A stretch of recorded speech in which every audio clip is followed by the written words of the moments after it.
Best regard, dear tutor and companions. In a few months, my family and I are going to travel to Comodoro Rivadavia to enjoy a vacation. Comodoro is a city in Argentina. It is located in Patagonia. The weather is usually very cool, with average temperature of 13 degrees Celsius.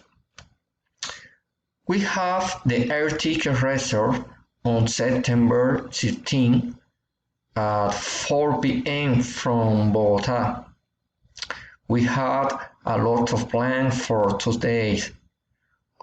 We will go to see different places, including Sorochenki, which is a geographical accident.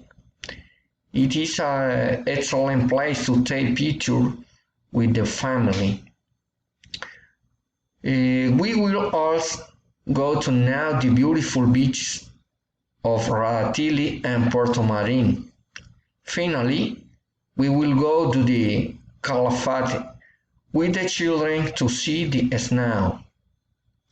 We will stay in Buenos Aires for a few days before going to Comodoro. We are going to visit some friends. Buenos Aires has many beautiful places, but I really want to know the River Plate Stadium and of course see a soccer game there. We hope to have unforgettable experience in the beautiful Argentina. Thank you.